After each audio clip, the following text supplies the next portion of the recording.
Right. Welcome. So I'm going to start with a topic that kind of feeds off of what we covered last week, which was revisiting home inspections and just, the process and what to look for and how to approach it with clients and just, coming off the thorough, in-person training exercise that we did prior to the holidays. So just as a reminder, that stuff was sent to you. There's a whole playlist and live recorded videos of the live home inspection training that we did, and then dove into it in depth last week. And you've got the playbooks, you've got the content, so to speak. So consume it. It's definitely important for your training, right? As a new agent in this program or newer agent in this program, the level of activity that you can invest into training really makes a difference. And with something like home inspections, it's one thing when you're wanting to shadow an open house or even a showing, but it's another when we're operating in a market where there's just the majority of transactions unfortunately do not have home inspections. That's less of a okay tangible opportunity to shadow, and that's why we wanted to do that training and then follow up with the content to consume from that. So definitely important to invest in yourself to be able to get to the experience level that you want to be at and grow from there. And we're doing it. And also any feedback, any thoughts, any suggestions that you have that'll benefit your learning, we're certainly here to do so. Anywho, with all that rambling, I wanted to kind of you know, jumping all over the place a little bit. But what I talk about today is like, how to handle a showing, right? Prior to an offer being written, prior to a home being inspected, if you get an offer accepted with that contingency, like what do you need to be doing during a showing? And I guess even prior to that would be like, all right, before you start showing homes, like what conversations and what consulting should you be doing with buyers to know that, they're ready to be out in the marketplace and see homes in order to consider whether or not to make an offer and, to ultimately purchase. So I think, the general theme here is to apply a purpose and to apply intentionality to how you go about this business in all facets, and not just when it comes to showing homes like, okay, I want to see a home is what your buyer's telling you, and you schedule it for them and you show up and you got your e-key and you open the door, and that's the extent of the value that you provide, right? This has to go further to where you're their advisor, you're their consultant on all things real estate related. And then especially when we're getting to a point where they're ready to make a purchase or they're ready to make an offer on any individual property, that you're consulting at a very high level, in those settings. And showings is a huge opportunity to be able to do that. Okay. And there's a difference between an average or below average agent that operates, or conducts a showing of a property to purchase in a manner that I described, where it's like, okay, I've got the access to the house because I'm licensed and have this, electronic e-key app thing on my phone. And that's the only way to open the door for you to get in outside of an open house. Like if the value stops there, it's obviously going to be kind of a tough dynamic for you to win with that client relationship much further than that, and especially in your business as a whole, versus really being the again consultant advisor, like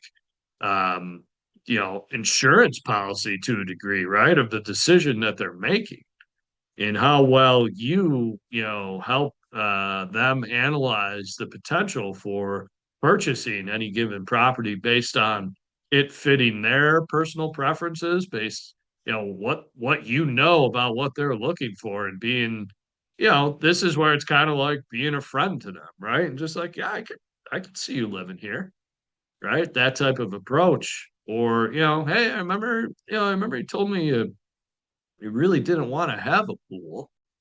I know that this box checks all the other boxes of what you're looking for, but it does have that pool. You know, it's okay if you're okay with it, but I just want to make sure you're okay with it, right? And taking that consultative approach to where you're helping people with the decision making process to their personal preferences in life. But then, you know, in addition to that, is the ability to help them analyze what's going on with the property themselves, right? And not just be the conduit to them getting in the house, again, opening the door, letting them tour, and then the conduit to them making an offer. Like really be their resource for think of it this way, like every home that a person has, there's it's like it's equivalent to a career, right? Like, you're going to be in your home on average now for, I don't know if it increased from this, but it went from 7 to 10 years recently. I'm not sure if it's like 10 to 11 right now in this moment on average, data wise, but your consult every home purchase that a buyer makes, you need to be responsible for consulting them in what the next 10 years looks like on at minimum. But I would encourage you to even go beyond. And there's going to be, a lot of what I'm talking about just may seem obvious, like they should already know it as somebody who's becoming a homeowner themselves. But that's the wrong approach to take, right? Just assuming that they're aware of all the topics that they need to be aware of, um, for their home ownership journey in that portion of their career from here. If you're not the in-depth detail provider and consultant to the process for them and their life from here, like think of the process of not just the purchase and the transaction that's right in front of you. What you need to consult on overall is the process of them owning a home and the journey of them owning and living and maintaining for their home for as long as they think they're going to live for or live in that home for, I should say. In some cases, yeah, I mean, it may be a forever thing, right? And then you need to go further with it. For example, like looking at mechanics, like a furnace and a water heater, right? It's one thing just to, analyze the current situation with a furnace, for example, and to state like, hey, it was disclosed that the heating system was new 5 years ago. And promoting that as a benefit or a positive to the listing because it is, relatively newer heating system is a good thing compared to it being, original to the home, certainly. It's another to, explain that to them. Sure, you can, comment to, hey, this is good right now. And here's what the future on that element looks like. And just know that, I think, a home inspector would typically tell you a furnace of this type and let's just say high efficient versus low efficient furnaces. Most new ones are going to be high efficient these days. To have certain knowledge of these components and how they work, what I would tell somebody is that listen, this newer model furnace is designed to last 10 to 15 years on the high end. There's plenty of cases where they go beyond that, and also some cases where it doesn't last 10 years. This is 5 years old right now. How I would have you think of it is that you're probably going to need to budget for its replacement in about another 5 years if all goes well and you continue to maintain it. If you get 10 out of it, great. You're in bonus territory. If you get longer than that out of it, great. You're, really in a good spot. And if it lasts 4 years, well, kind of the exercise is protecting you because you at least mentally prepared for that budget for replacement.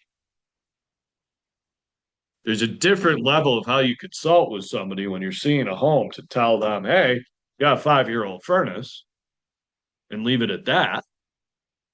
It's different between that and taking it further and taking, the budgets and just the lifestyle that they're going to need to live as a homeowner from here moving forward. Because that may bring up some additional questions. It may bring up some concerns.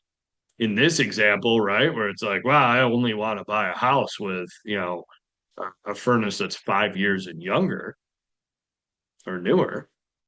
That may cause me to kind of poke at them a little further just to make sure that they're cut out for this home ownership journey and understand that there's going to be a lot of, maintenance and expenses and, big and small ticket items that come into play with owning a home that you need to budget for accordingly and not just what's in front of you right now or, what's good or what's bad with the house right now. We have to take this into, the long term for and be a consultant to, their career, quote unquote, as a homeowner. So I see a lot of consumers and agents miss that boat. And, I hear of stories where, buyers will call their agent, you know, well after the fact of closing or, even, sometimes years down the road and just like, I didn't know I had to replace the roof on the house. And after I dig into that scenario, a lot of times I'm just painting a hypothetical, but like, it typically gets discussed as, yeah, when they bought the house, I told them that the roof was this old and on the older end. I thought I covered myself. But turns out the client was very upset when they found out, like, well, okay, what older means is you're going to have to replace it in a few years, or it's going to start leaking and require a replacement, for example, with the roof, and it's going to cost this. And when the client heard that, they seemed very upset and in a bad spot. You should take it on yourself as a realtor to where, that's on you for not being as good of a consultant as you should have been in that example. Take a breath just to pause and, conceptually to see if anybody has any questions on this. But it's very important for you to develop the knowledge and the experience through training, through learning, in order to have the skill set to be able to advise and consult at this level. It may not even be fair most of the time, right? To where it's like, what do you mean you didn't know that you're going to have to replace this old roof and it's, going to be expensive? Part of you're all leaders without, you don't have to be on the leadership team of the brokerage, for example, to be a leader. You're all leaders because you're advising and helping people buy their home. That's a leadership position. You're helping people reach a goal. It's a big part of leadership, right? The goal of home ownership is one of the more serious ones out there from the standpoint of this is where they're going to lay their head for the next however many years, or this is where they're going to raise their family and all the meaning that can happen from that, on top of the financial implications involved with it. Go out of your way to make sure that you're over analyzing the details. Now, there's a skill set to this and a craft to it so that it becomes, um, let's just say, appropriate for the purpose of winning business, because we do have a sales business and we do have to convert.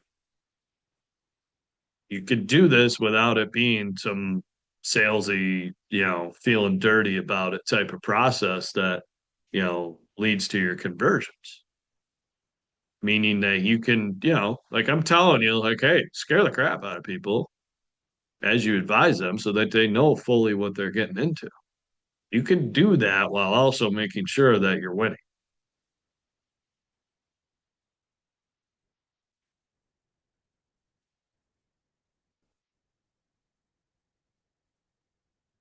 But, the showing process, once you're in the house itself, part of why, we went that in depth with the home inspection training is so that you can be, I'm not telling you to be a home inspector by any means, right? It's just, you're not licensed for it. You don't have the experience for it, but that doesn't mean that you can't know what home inspectors look for and advise clients of just that.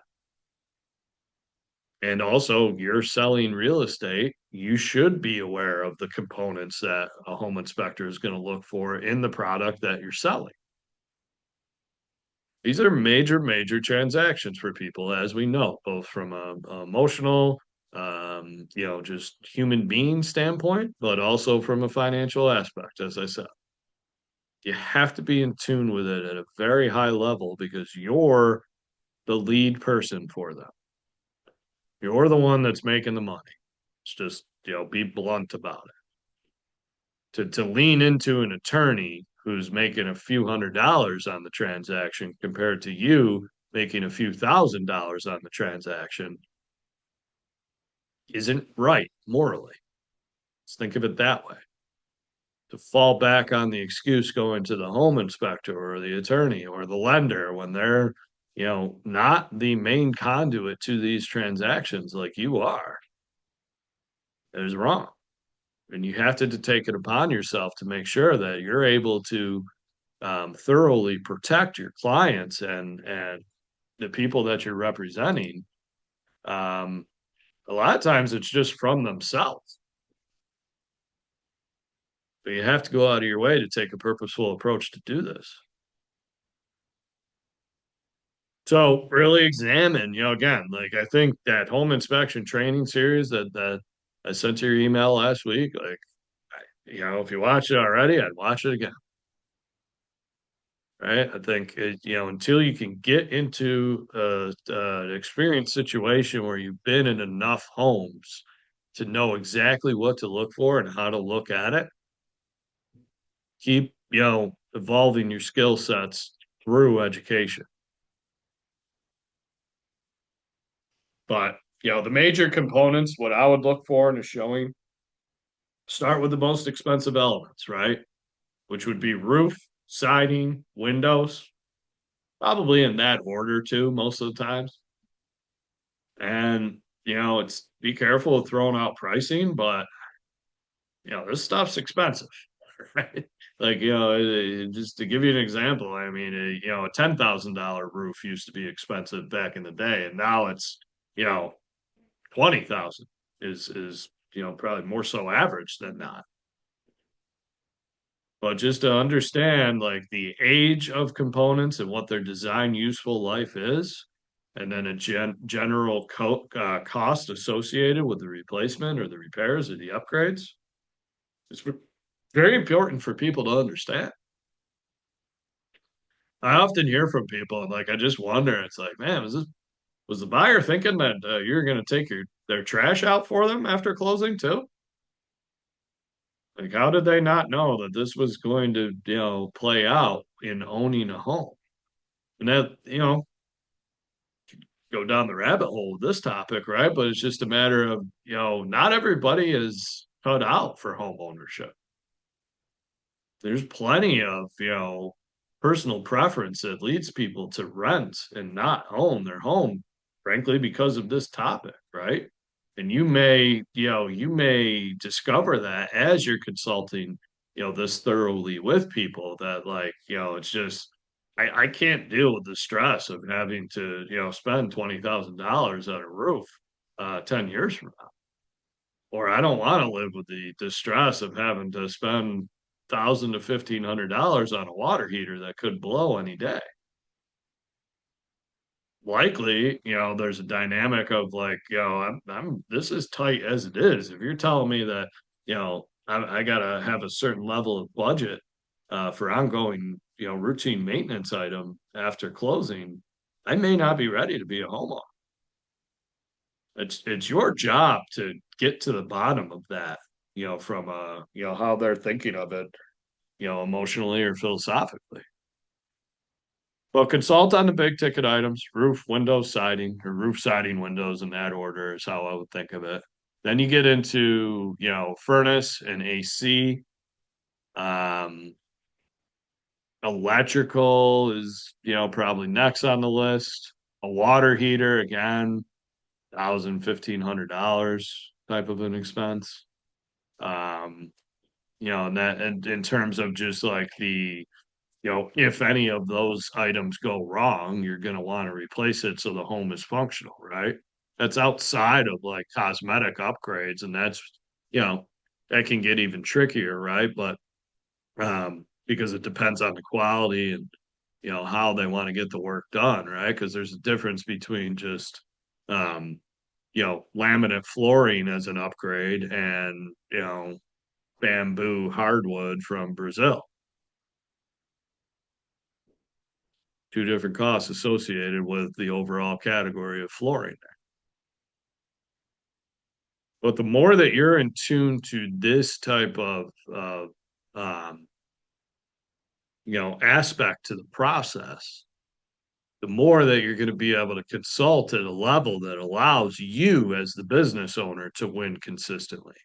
Meaning that, if you can have high level conversations that dig into, the needs analysis and the personal preferences of the people that you're representing, you're going to know whether or not like everything is realistic to play out where they meet their goals. And then you go on the journey with them to do that and not just have this be like, okay, I got somebody who's willing to go down this road or this path with me to for them to buy their first home and let's figure out if it's going to work for them. No, it should be like I'm here to challenge the status quo against you just hoping that this is the best thing to do and I really want to I'm going to ask you some challenging questions to really determine that you're in the right place to make this happen and own a home.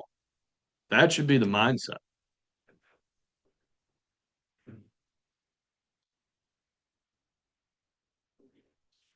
And I think there's just some, like standardized prep things to do before showing homes. I realize this isn't for everybody, but like if you're getting into the business brand new, like make sure one of the first things that you do is you have, the setup that you need in order to show the homes, activate your e-key, right? Make sure everything is ready to go. You know how to use it, right? Like you've practiced on a lockbox somewhere in the office or whatever, and you're not showing up at the door the first time, fumbling around with it and kind of wondering, making your potential clients wonder, right? I would, really like, don't get me wrong, there is a sales tactical element and technique to, showing a home without a full consultation done. But, I would really, consult at a level to where you and the buyer understand, what you're going to be doing together from there. And have laid out just everything that they need to do and they know what you're going to be doing for them and you're both in agreement for them. Or you're both in agreement on like, yeah, this is how we're going to operate.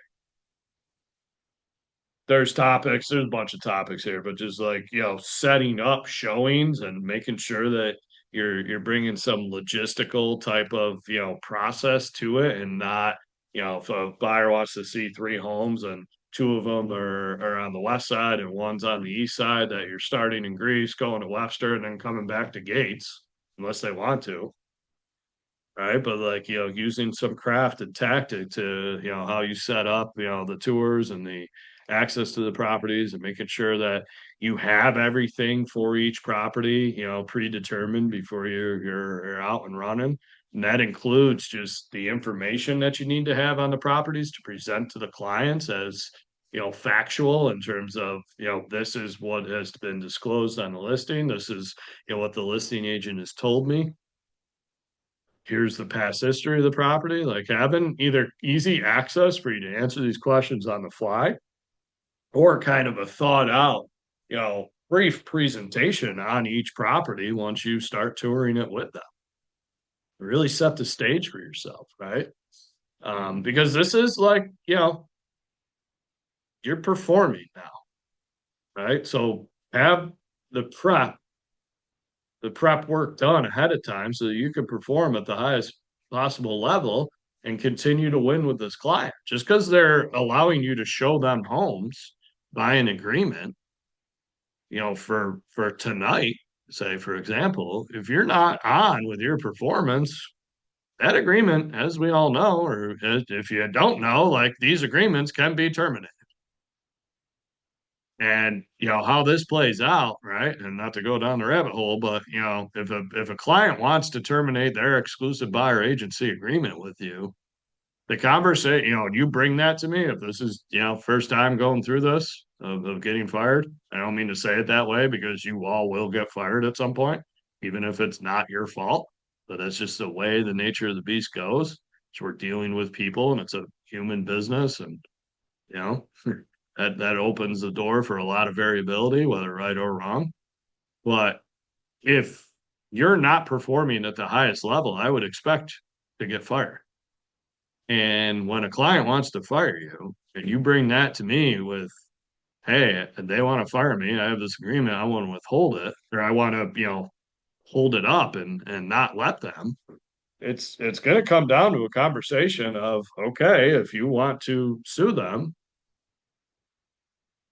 or if you want to take on risk to make this difficult for them and have them, run a potential slander against you, or at minimum, they're telling their people in their database about, you as a business owner and the poor experience that was had, it's a tough path to go down.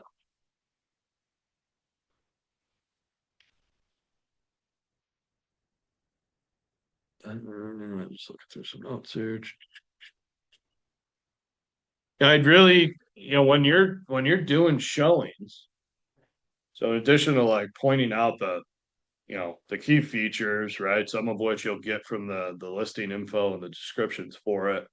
Some of which you'll get like real, on site, right? To where it's, whether it be a key feature or a potential issue, right? If you can, something wasn't disclosed and you could see a stain in the ceiling and want to take a further look at that or want to, cause concern, direct concern to it and, suggest that we investigate this further. It goes beyond just the stuff that's obvious, and you really want to kind of also pay attention to um, how they're interacting with the home, so to speak, right? Or how they're observing, and find a way to ask questions that gets them to open up, so that you can determine if there is any interest, and also you can determine more about their personal preferences or how they're thinking about things, right? In regards to this house or any house. So questions, that are kind of open ended, just hey, I know you said kitchens were important to you. Is this one open enough? Can you see yourself cooking here? Does this fit your needs? Like get the feedback and then, adjust and run with it from there. Does this home measure up? Can tell me if it's not a 10, tell me why. Explain what you're feeling about it. I'd like to know this so that I can find the best match from here if this isn't it.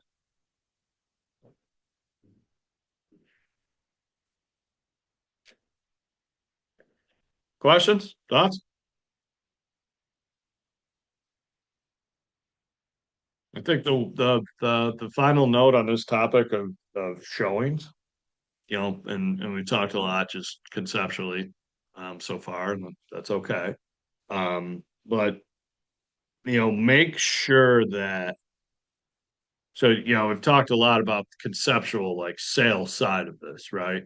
You also have this industry professional side of things to conduct yourself in a manner that acts as a professional when you're in somebody else's home, right? So I think, a lot, just all of the stuff that you could assume that goes without saying, right? Like making sure that you're taking your shoes off and that the doors are locked and you left the home the way that it is, or if you have any questions about how you're leaving it, ask the listing agent, right? But you really have to go above and beyond to conduct yourself as a professional during showings, both with the client from the representation standpoint and the sales standpoint of things, but also just that, you're not only focused on that and that, no pun intended, opens the door for, carelessness around, how you're conducting yourself in the house itself or how you leave it.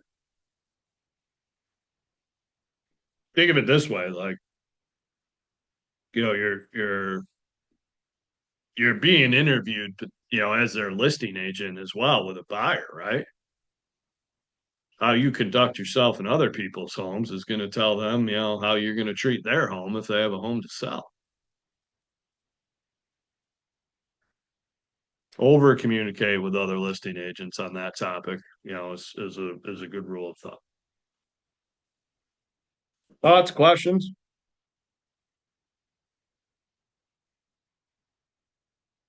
Yeah. Um, Shift gears here to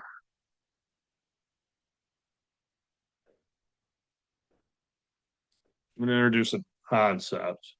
I want you to think of where efficiency comes from, okay, and how where growth comes from, where how the magic happens in this business, right?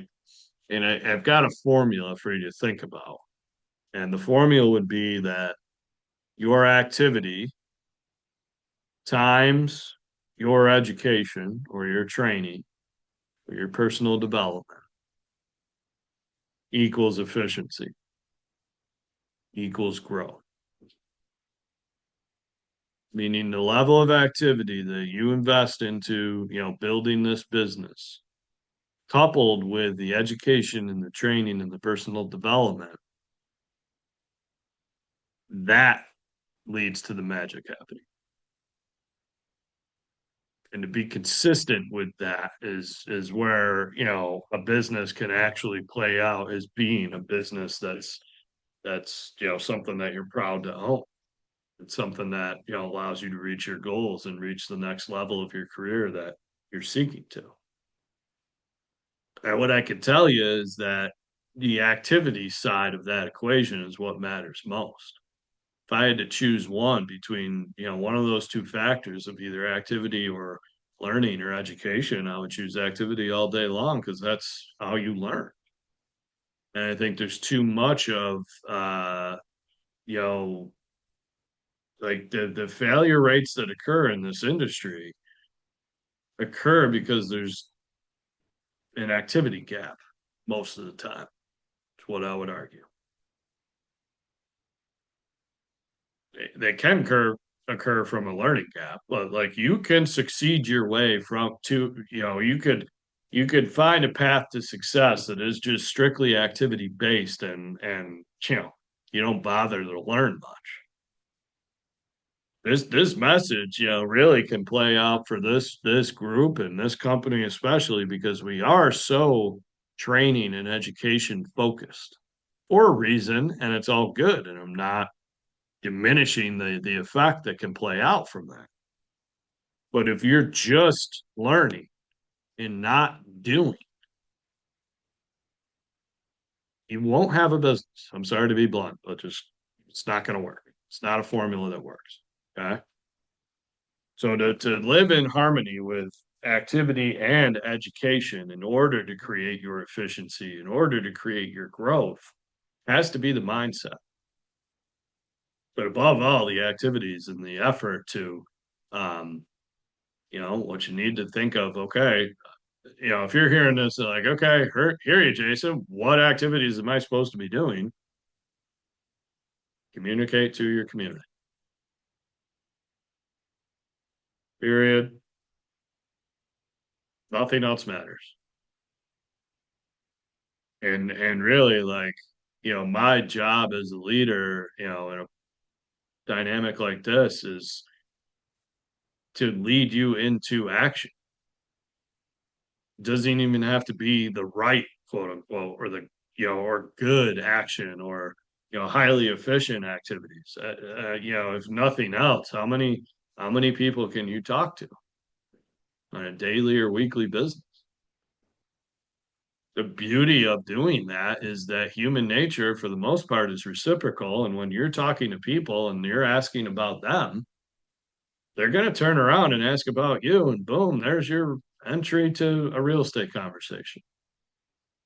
Because I get that, you may not have the experience or the knowledge or the skill set to just lead with a real estate conversation yet that can be effective. Doesn't need to be. If you can, don't get me wrong, do it. But if you're wondering on what you need to do, you just need to talk to as many people as possible as a person to their life.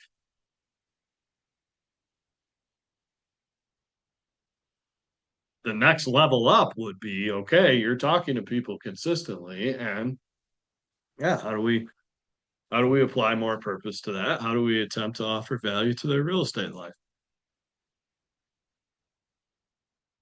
But just education and training and learning about how to do it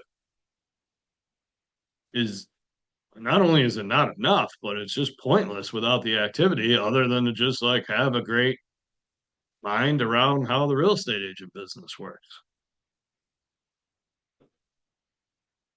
I often say instead of ready, aim, fire, meaning like, okay, it's one thing, like you got to get yourself ready to go do anything that you need to do. And then if you're looking, for the best way to do it and aiming, on the target, and then you fire, like, yeah, it makes sense, right? But in what we need to do and the volume of communication that has to play out in order to do it, switch that to ready, fire, fire, fire, fire a bunch of times till you run out, and then see where the shots fell, aim, recalibrate, get ready again, go fire again. Ready, fire, aim. Not ready, aim, fire. And I'm not telling any of you to not participate in training or education or personal development. But if you only have time for one, activities or training, you need to pick the activity set. Because if you're choosing the training before you can start to get into action, you're waiting. You're delaying the results that you want for yourself.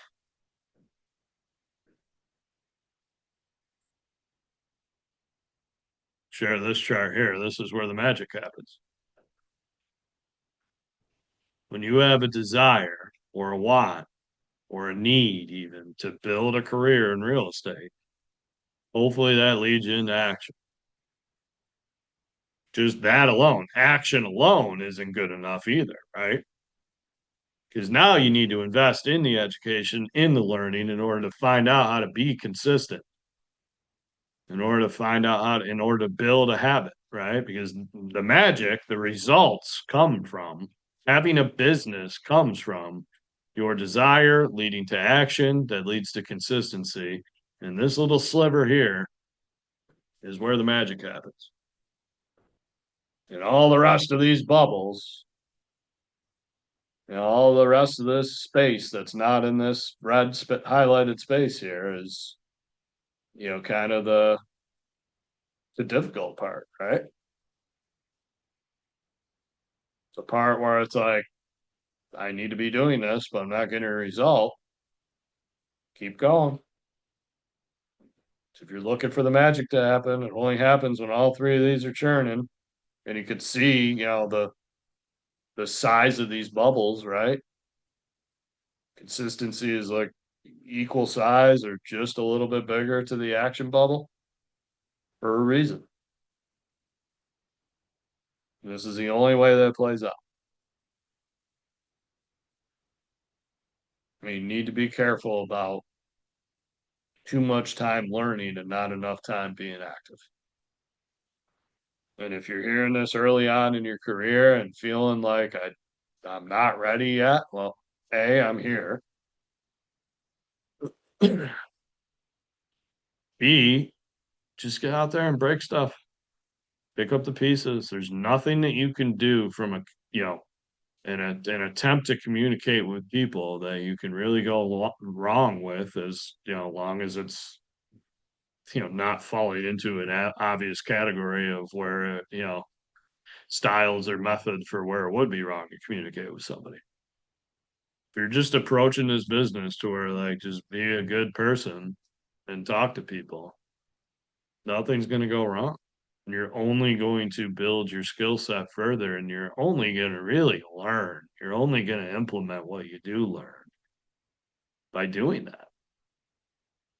Otherwise, all these training courses, all these books, all these textbooks, playbooks, etc., the MREA, right? Like it, none of it matters except for your own knowledge unless you use it. You could be a great student of real estate, and that doesn't guarantee you anything.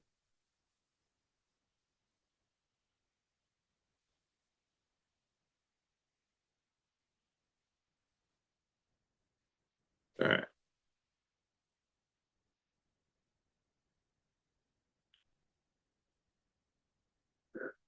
I'll show you. Get into some time management techniques. Um, a couple there's concepts in terms of how to manage your time, right? And I think just the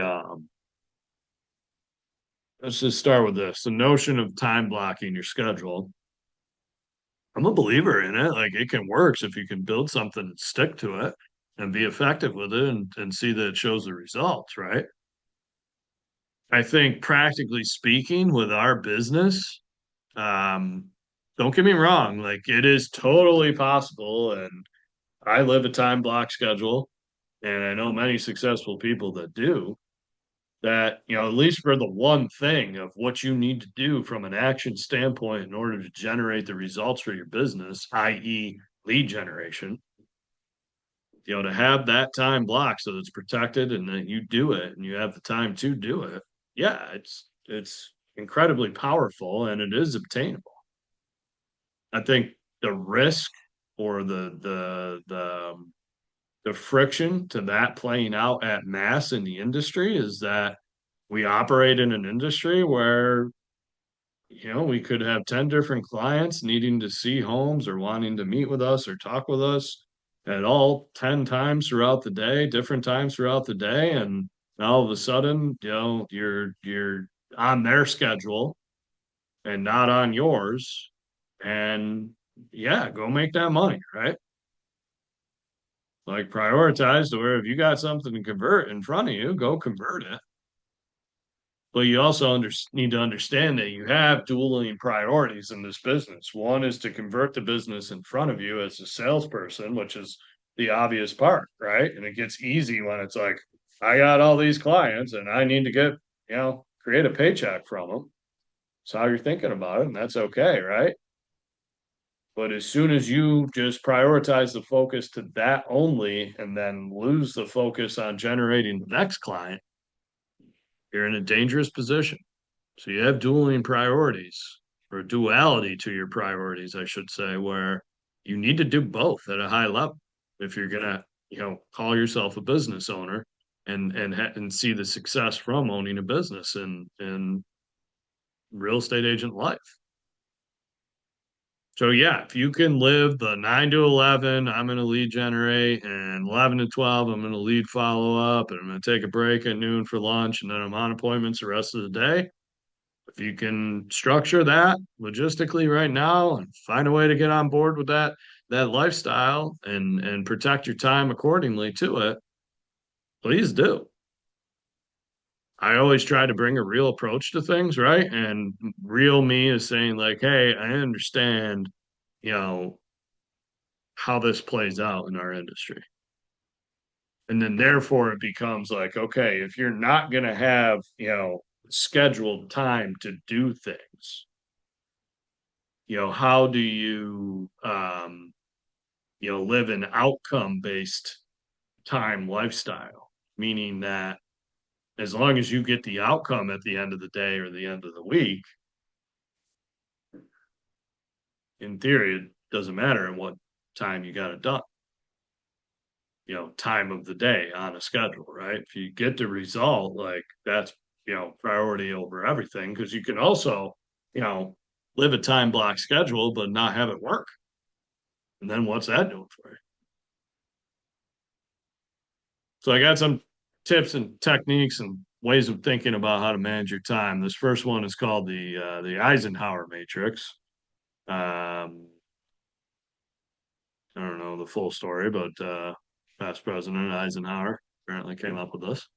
But really four quadrants, right? You got, four topics for the quadrants. Is it urgent or is it non-urgent? And is it important or not important? And if it's urgent and important, do it now. Fairly obvious, right? If it's an important and not urgent, okay, when am I going to do this? And there, I guess the whole like I'm giving you some grace around time blocking, right? What I'm saying is like you can't live without a schedule. You may be able to live and be successful and run a high level business without having like specific time blocks that just stick 52 weeks of the year. But it's really difficult to go about this business where you just don't have any schedule that you're following. So when you identify important but non-urgent tasks to complete, schedule yourself a time to get it done. If it's urgent and not important, now it may be like, all right, what leverage can I obtain to get this done? Because chances are, you know, as you grow your business, that becomes an activity that is, something that can be leveraged either with a tool or a system or a piece of technology, right? And now you're not doing it fully on your own. Or there may just be an hourly rate associated with somebody else that's doing it that you've now identified your time is worth so much and it's better spent when you're doing um, tactful things to grow and convert your business. But delegation and leverage becomes really important. You don't have to wait to be in production and to have a capping type of business or $5 million of sales business in order to incorporate leverage for your business.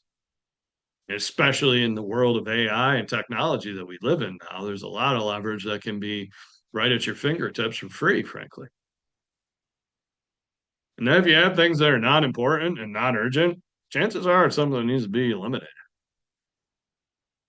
Because what's the point of doing things that are not important and not urgent in a business and a life where you're going to have plenty of important and urgent things that you struggle with.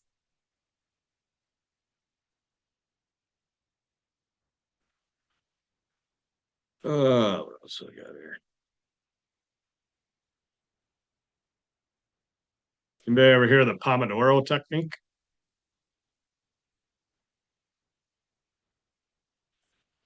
So another idea for a time management, you know, conceptual system, and you know, basically encourages you to work with the time that you have and not against it.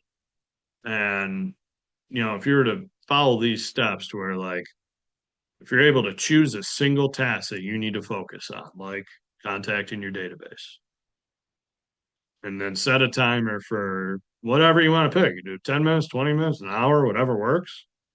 But shorter, time frames is really what the technique comes down, is crafted around. Let's just say if you chose to, okay, I need to contact my database today. I'm going to do it for 20 minutes. I'm going to set a timer. Only do that, like block out all the distractions, close your inbox. Don't look at your text messages. Don't look at social media. And I'm going to do this for 20 minutes straight. And I'm going to take a break and regroup and give myself whatever mental power I need to. Maybe that becomes a check of your inbox to make sure there's not a fire that you need to put out. But take a break for 5 minutes. Maybe you go outside and take a walk, go grab a cup of coffee, whatever it is, right? And then get back after it for another 20 minutes. And then take a break again for 5 minutes. And then get back after it. For as much time as you can kind of operate effectively with that, like, okay, let's go in spurts and take a break, and another spurt, take a break.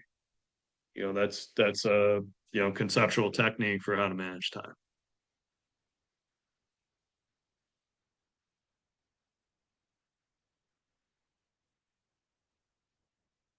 And then the other concept would be there's a book actually. It's called Eat That Frog,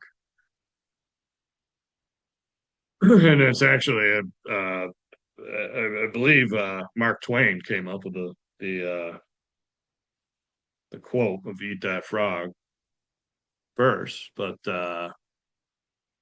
yeah, I don't know why this makes sense, but it's like if eating a frog is difficult for you, which I'm sure it is for most people, you get that done first thing in the morning, and that's your most difficult thing that you have to do on your day ahead. Well, it's done, and it's game on for the rest of the day, right? Versus having the um, energy sucking type of notion of like, end of the day, I got to really do this difficult thing that I don't really want to do. Your probability increases that you don't end up doing it the longer the day goes. So to eat that frog first thing in the morning is why we emphasize getting your lead generation or your communication efforts done from 9 to 11. It's not that it's the best time to talk to people. It's just like you just took care of the most difficult and necessary part of your day, and now your day is done, or day's free to just do the easier stuff. Because you're gonna get to each of you will get to a point where it's like showing homes and writing offers and just dealing with the just all the in the business stuff that is constant. Like that'll just you'll have the muscles to where that's just easy and it doesn't take a lot of effort. You got the multiple play, you're on the road, you're crazy, you're gonna, you build this business and it's like, it seems difficult because you're crazy and running around, but it doesn't take a lot of purpose. It doesn't take a lot of like, intentional energy to pull that off versus, very rarely do agents get to a level where just they can feel that way about the effort that's needed to build their business.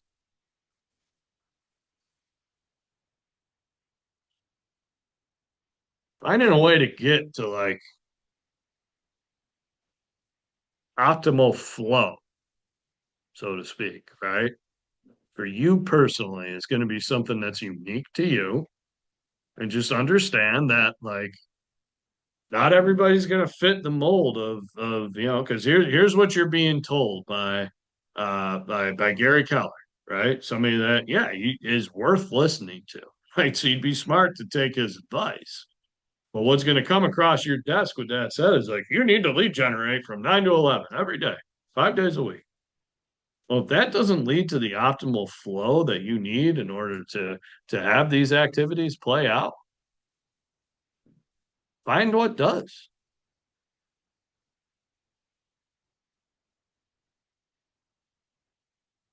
And if it's working for you and you got a way of going about things that produces the results, don't let anybody ever tell you that you're wrong. It's a big thing on my end. If you get your lead generation effort done from 5 to 7 p.m. and that works for you, and that's counterintuitive to eat that frog and all that, if you do it consistently, creates the flow state and the zone that you want to be in, like game on. It's ultimately what, any of the schedule building, time blocking, like, you know, investing time into the business accordingly comes down to like how can you get into that, that optimized state where you're energized at minimum to do the activities that you need, but as much as you can be excited about doing it, leads to that much more results and leads to the ability to be consistent to where now the magic is happening.